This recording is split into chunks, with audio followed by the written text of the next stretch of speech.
Hello one and all. Today we will see the concept of operator overloading in C++. Operator overloading, it is one of the types of polymorphism in which the operator will work on user defined data types. In C++, the user defined data types is nothing but the class, structures, etc. In case of operator overloading, we are going to see the various operators which will work on objects of a class. The operators like plus, minus, multiplication, division, we have seen are working on integer or float data types. But if you want to allow these operators to work on the objects, then we need to provide the function definition in the program, because the compiler knows how to perform addition of two integers and two floats. So if the compiler wants to add two objects, then we need to provide the explicit definition for the same. So to overload the operators, the function which we need to provide as a definition is having a special type of name using the keyword operator followed by the symbol which you want to overload. The operators can be overloaded by using two ways, either by using member function of a class or by using friend function. These are some of the operators which you cannot overload in C++. Scope resolution, size of, member selection, ternary operators, member pointer selectors. So these are the operators which we cannot overload because it is having some special meaning in C++. Some rules need to be followed for operator overloading in C++. That is, we cannot create any new operator in C++. Only the existing operators can be overloaded. We cannot change the precedence and associativity, that is the order of execution of the operators mentioned in the given expression. We cannot change the arity of operators, meaning if the operator is meant for unary operation, will remain a unary operator, and similarly for binary operators. So unary cannot be changed to binary operator or binary cannot be changed to unary operator. So having understood the rules of operator overloading, we'll see the prototype by which we can overload the operator. Can be a unary or binary operator.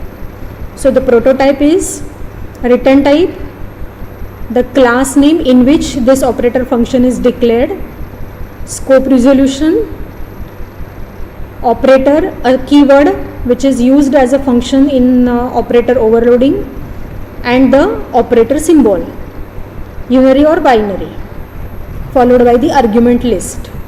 The list of arguments are dependent on either you are overloading the unary operator or binary operator, followed by the function definition. So this is the general syntax of operator overloading in C++.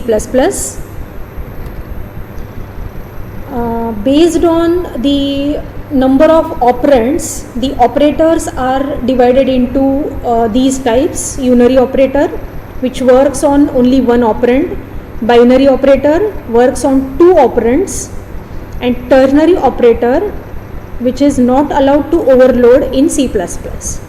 So we'll mainly focusing on unary and binary operator. In the previous slide we have seen in the general syntax the list of parameters. The list of parameters are dependent on the type of function we are going to use to implement operator overloading and the type of operator. So this table summarizes the list of parameters which we need to pass to the operator function for overloading either unary or binary operator. This slide represents the prototype of unary and binary operator. If you want to implement a unary operator overloading using member function, then no parameter, this is the syntax. For binary, this is the syntax. So the general syntax is converted into a specific syntax for unary and binary operator overloading. Now let's go to the programming example. Suppose we are having a number class, in that one integer variable, and by using this object we want to negate the value of this variable. So how the unary minus operator can be used? The unary minus operator can be used like this expression, minus n1. So minus, if you write before any variable, becomes a unary minus operator. So let's proceed for the program implementation. Now we'll write it. Let's say class number, a user defined data type, in which we are having a variable integer. Suppose the number, the variable we have initialized to some value, let's say 10. The result will be displayed by using member function display, and let's write the unary operator overloading function. So this is the prototype. This is the prototype for unary operator overloading. We are not passing any parameter. Now let's write first the display function to display the value, a simple cout statement which will display the value of A. Now let's begin with operator overloading number, the function name operator. Now here in this number will be negated, which is associated with the object, let's say n1 object. So minus A, and minus A will be assigned to itself, so that the negated number will be replaced with the previous value. So this is the definition for unary minus operator overloading. Now let's begin with the main function. We'll create an object of a number class. So how we will give a call to this operator function? By using this expression. In case of operator overloading, the expression represents the function call. But how compiler will come to know that by using this it has to go to this function? This work has been done by compiler for you. So whenever you try to compile the program, compiler will check for the syntax of unary minus operator. The syntax is correct. Then it will check the data type of the variable. The data type of the variable is not inbuilt. It is not integer, it is not float also. Meaning compiler will understand that this is the unary minus operator. So it is going to replace this minus n1 line by n1 dot operator minus and opening closing empty braces. So this is how compiler is going to replace this expression by normal function call. But in program, this is the function call for operator overloading.